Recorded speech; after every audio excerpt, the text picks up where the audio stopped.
صلوا على المصطفى الهاشمي بدر الصفا سماه ربي محمدا صلوا عليه وسلموا صلوا على المصطفى الهاشمي بدر الصفا سماه ربي محمدا صلوا عليه وسلموا صلوا عليه صلوا عليه صلوا عليه. بسم الله الرحمن الرحيم الحمد لله رب العالمين الصلاة والسلام على رسول الله وعلى آله وأصحابه ومن والاه وبعد ودي يا خيرا ወንድሞቼ አድማጮቼ ሰላም አለይኩም ወራህመቱላሂ ወበረካቱ እንዴት ናችሁ ሰላም ናችሁ ከኛ ያለው አልহামዱሊላህ ሰላም ነኝ ኢንሻአላህ በአላህ ፍቃድ ደግሞ ዛሬ አደርሱ ታኒ ነው የምንማረው ከዛ በፊት ግን ለዚህ ቻናል አዲስ ከሆናችሁ ሰብስክራይብ ማድረግን አትርሱ ማለት ነው ይሄን ቪዲዮ ሼር ማድረግንም አትርሱ ላይክ ማድረግንም አትርሱ አስተያየታችሁን ኮሜንት ላይ አስቀምጡልኝ ማለት ነው እንደዚሁ ደግሞ የፌስቡክ ፔጅ ከፍቻለሁ ማለት ነው እዛም ላይ አጠር ባለ መልኩ እያስተማርኩኝ ያለው ቃይዳም ሌላም ብዙ ነገራቶችን እያስተማርኩኝ ነው ፎሎ አድርጉኝ ማለት ወዳለሁኝ ሊንኩን አስቀምጥላችኋለሁ ማለት ነው ፎሎ አድርጉኝ አበረታቱኝ ኢንሻአላህ በደንብ አሳድጉት ማለት ወዳለሁ እሺ الدرس الثاني ايوه الدرس اهين الدرس من الدرس الاول የመጀመሪያው ክፍል ላይ እንዴት እንደሆነ አስረድቻት الدرس الثاني الدر را ይወፈራል ማለት ነው ዳል ፈታ ስለሆነ ማለት ነው ሲን ደግሞ ይቀጥላል الدرس ሱ መባል የለበትም ሱ ከሆነ ሷር ነው የሚሆነው ይወፈራል ስለዚህ الدرس ነው ነው الدر ብለን ራን ካወፈርን በኋላ እንደገና ከንፈራችን ወደ ኋላ መለስ እናደርግና ሳንቆይ ሱ እንላለን ማለት ነው ሱ الدرس በዚህ መልኩ ከዛ ሱ ይሄ ሶፊር የሚባል ድምጽ አለው ማለት ነው ስለዚህ ቀጥታ ወደ ፋ ስንመጣ ፋን ምላሳችን ጫፈው ወጣ አድርገን የሲን ድምጽ እዚህ ጋር እንዳይደገም በጥንቃቄ ነው የምንቀራው الدرس الثاني በዚህ መልኩ ማለት ነው الدرس الثاني حروف الهجاء المركبة حروف الهجاء المركبة በዚህ መልኩ ማለት ነው حو يقطنال رو يوفرال طيب حروف الهجاء المركبة مركبة በዚህ መልኩ ማለት ነው እሺ ያሁን የደርሰ ثاني እንግዲህ የሚያመላክተው ምንድነው ቃላትን መገንባት ሙረከብ ማለት የተገነባ የተቀናበረ ወይም የተገነባ ቃላት እንደማለት ነው እሺ እነኚህ እንግዲህ ከዚህ ጋር የሚያስረዱ ምንድነው አሊፍ እና ላም ባንድ በተለያየ መልኩ እንደሚጻፉ ነው አሁን እዚህ ጋር ብቻዋን አሊፍ ነፍቺ አሊፍ ነው የምንለው አሊፍ ላም አሊፍ አሁን በቀይ ከለር ያለው ላም ነው ይሄ ደግሞ በጥቁር ከለር ያለው ልክ እንደዛ አሊፍ ነው ማለት ነው አሊፍ በዚህ መልኩም ትጻፋለች በዚህ መልኩም ትጻፋለች ላም አሊፍ ይሄም ላም አሊፍ በዚህ መልኩ ማለት ነው ላም አሊፍ ይሄ በጥቁር ከለር የምታዩት እዚህም ጋር በጥቁር ከለር የምታዩቸው አሊፍ ናቸው በቀይ ከለር የምታዩቸው ደግሞ ላም ናቸው ማለት ነው እሺ ባአሊፍ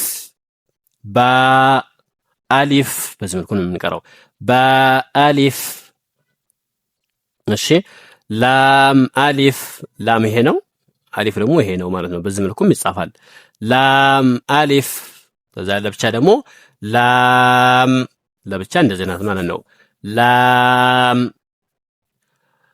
እሺ ይሄ እንግዲህ የሚሆነው ምንድነው መጀመሪያ ላይ ሲሆን ነው እንደዚህ የሚሆነው ማለት ነው መጀመሪያ ላይ ሲጻፉ በዚህ መልኩ ማለት ነው መጨረሻ ላይ ስትሆን ደግሞ እንደዚህ አሁን ይሄ መጨረሻ ላይ መሆኑን የምታመለክተው ለምሳሌ እዚህ ጋር ለምሳሌ ሀ ቢኖር ወይም ማንኛውም ፊደል እዚህ ጋር ቢኖር መጨረሻ ላይ ላም እንደዚህ ነው የምትጻፈው ማለት ነው መጨረሻ ላይ በዚህ መልኩ ማለት ነው ላም አሊፍ እሺ ስለዚህ ከዚህ ጋር ማንበቡን ብቻ ሳይሆን እንዴት እንደሚጻፍም ህጉንም ጭምር አብረን እያወቅን ነው ማለት ነው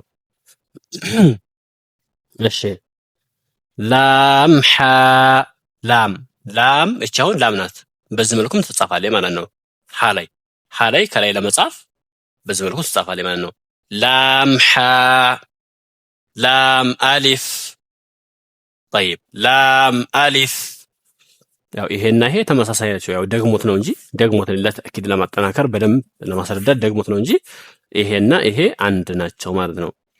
እሺ ባላም ባላም ባ ጠይብ ባላም ባ ካፍ ካፍ ይሄ አለ ይሄም ካፍ በዚህ መልኩም ይጻፋል፣ በዚህ መልኩም ይጻፋል። በሁለቱም ማለት ነው።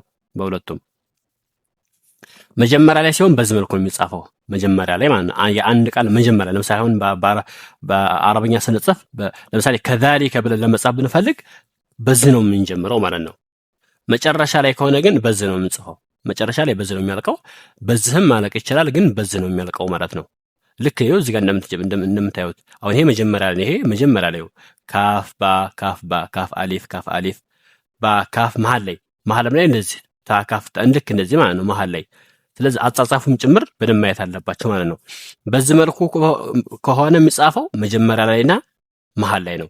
በዚህ መልኩ ከሆነ ግን መጨረሻ ላይ ነው የሚጻፈው ማለት ነው። መጨረሻ ላይ እኔ የቃል መቋጫ ላይ የአንድ ቃል መቋጫ ላይ በካፍ የሚቋጭ ከሆነ በዚህ መልኩ ነው የምንቋጨው ማለት ነው። በእነዚህ አይነትም የሚቋጩ አሉ። እሺ ስለዚህ ካፍ ያው መውጫው ከየት እንደሚወጣ አዳሰል አወል ላይ በሶስቱም ቪዲዮ ላይ እዛ ላይ ነግሬያችኋለሁ። ወደ ኋላ ተመልሳችሁ ማየት ትችላላችሁ ማለት ነው። ካፍ ባ ካፍ ባ ካፍ ባ እሺ ካፍ አሊፍ አሁን እዚህ ጋር ተመሳሳይ ነው ልዩነቱ። ይሄ እዚህ ጋር ቆም ያለ ነው፣ ይሄ ደግሞ ጋደም ያለ ነው ማለት ነው። ተመሳሳይ አንድ አይነት ቢሆንም ግን የጽሁፍ ልዩነት አለው። የጽሁፍ ልዩነትን ነው የሚያሳየን። እዚህ ጋር እንደዚህ ቆም ይላል፣ እዚህ ጋር ደግሞ እንደዚህ ረዘም ብሎ ጋደም ይላል። በዚህ መልኩ ማለት ነው። እሺ ካፍ አሊፍ ይሄ ነው። ይሄኛው ደግሞ በዚህ መልኩ ይጻፋል። ካፍ አሊፍ በዚህ መልኩም ይጻፋል ማለት ነው። የጽሁፉ ይለያል። አያችሁት? ይሄ ረዘም ያለ ነው እንደዚህ። ይሄ ደግሞ ቀና ቀጥ ወደ ላይ ቀና ያለ ነው ማለት ነው። ከዚህ ወደዚህ ጅራት የለውም። ይሄ ግን እንደዚህ ወደዚህ ረጅም ነው።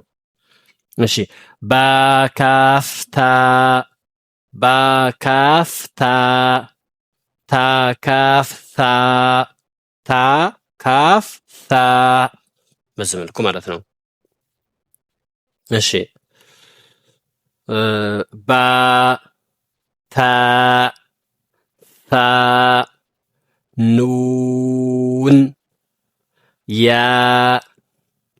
ባ አሊፍ በአሊፍ ኑን አሊፍ ኑን አሊፍ ታ አሊፍ ታ አሊፍ ያ አሊፍ ያ አሊፍ ሳ አሊፍ ሳ አሊፍ ባሲን ባሲን ያሲን ያሲን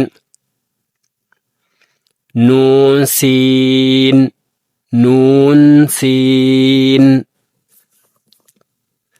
ታሲን ታሲን ፋሲን።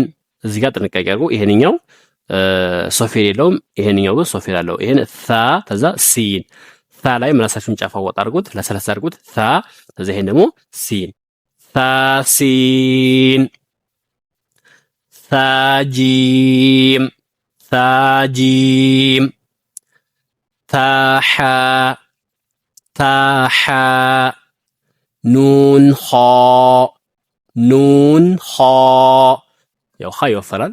ያው አዳሰል አወል ላይ ነገራችኋለሁ፣ እዛ ላይ ማየት ትችላላችሁ ማለት ነው እንዴት እንደሆነ። እሺ ያሓ ያሓ ባጂም ባጂም ጂ ባጂም ጂም ስቀሩ ጂ ጂ ነገር እንዳታረጉት ማለት ነው በጥንቃቄ። ባጂም በዚህ መልኩ ያሚም ያሚም ባሚም ኑን ሚም ታሚም። እዚህ ጋር ሚም በዚህ መልኩ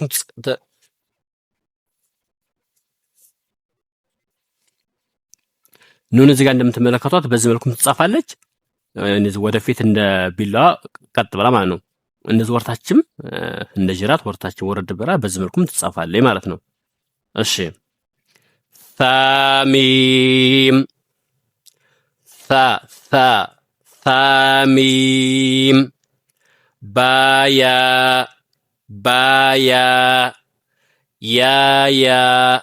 ያ ሁለት ነው ማለት ነው። ኑን ያ ታያ ታ እንደነገርኳችሁ የሐምስ ፊደል ነው። አት ታ አለው ማለት ነው። እሺ ሳያ ኑን ባላም ታኑን ላም ባያላም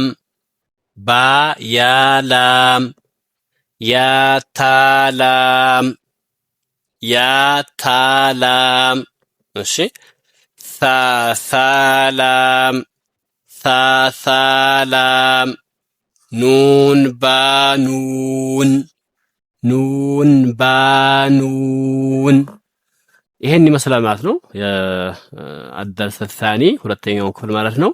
የመጀመሪያውን ፔጅ በዚህ መልኩ ቀርተናል ማለት ነው። እናንተም በደንብ ማስተካከላችሁ ቀሩ ማለት ወዳለሁኝ። ለዚህ ቻናል አዲስ ከሆናችሁ ሰብስክራይብ ማድረግን አትርሱ።